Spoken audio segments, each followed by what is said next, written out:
गुरु रविदास जी मध्यकाल में एक भारतीय संत, कवि और सतगुरु थे।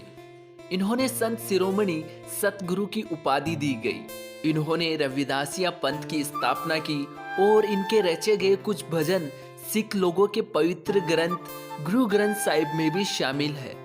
इन्होंने जात पात का घोर खंडन किया और आत्मज्ञान का मार्गदर्शन दिखाया। गुरु रविदास जी का जन्म काशी में माघ पूर्णिमा के दिन रविवार को संवत 1377 को हुआ था। उनका एक दोहा प्रचलित है, 1433 की माघ सुदी 15, दुखियों के कल्याण हित के लिए प्रकटे गुरु रविदास जी। उनके पिता का नाम संतोख दास तथा माता का नाम कलसा देवी था।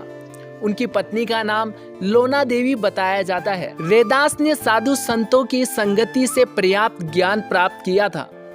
रविदास समार जाति में जन्मे और जूते बनाने का काम किया करते थे। उनकी समयानुपालना की प्रवृत्ति तथा मधुर व्यवहार के कारण उनके संपर्क में आने वाले लोग बहुत प्रसन्न रहा करते थे। प्रारंभ से ही रविदास जी बहुत ही परोपकारी तथा दयालु थे और दूसरों की सहायता करना उनका स्वभाव बन गया था। साधु संतों की सहायता करने में उनको विशेष आनंद मिलता था। वे उन्हें प्राय मूल्य लिए बिना जूते भेंट किया करते थे। उनके स्वभाव के कारण उनके माता पिता उनसे अप्रसन्न रहते थे। कुछ समय बाद उन्होंने रविदास तथा उनकी पत्नी को अपने घर से निकाल दिया।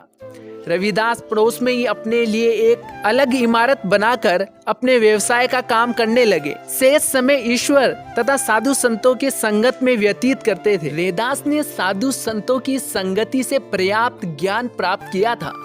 रविदास चमार जाति में जन्मे और जूते बनाने का काम किया करते थे और ये उनके व्यवसाय था और अपना काम पूरी लगन तथा परिश्रम से किया करते थे और समय से काम को पूरा करने में बहुत ध्यान देते थे। संत रामानंद के शिष्य बनकर उन्होंने आत्मिक ज्ञान अर्जित किया।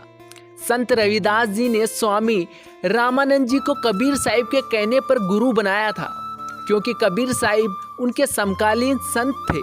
सुप्रसिद्ध युवा कवि गोलेंद्र पटेल अपनी कविता कटौती और करगा में काशी के संदर्भ में कहा है कि रविदास की कटौती और कबीर के करगे के बीच तुलसी का दुख एक सेतु की तरह है, जिस पर गुजरने पर हमें प्रसाद, प्रेम व धूमिल आदि के दर्शन होते हैं।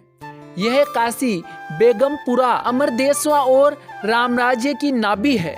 कविता कटौती और करगा से उनके जीवन की छोटी छोटी घटनाओं से समय तथा वचन के पालन संबंधी उनके गुणों का पता चलता है।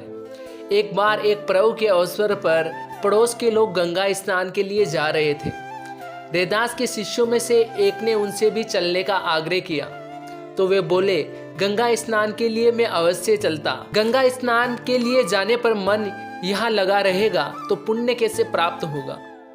मन जो काम करने के लिए अंतकरण से तैयार हो वही काम करना उचित है। मन सही है तो इसे कटाते के जल में ही गंगा स्नान का पुण्य प्राप्त हो सकता है। कहा जाता है कि इस प्रकार के व्यवहार के बाद ही कहावत प्रचलित हो गई कि मन चंगा तो कटौती में गंगा।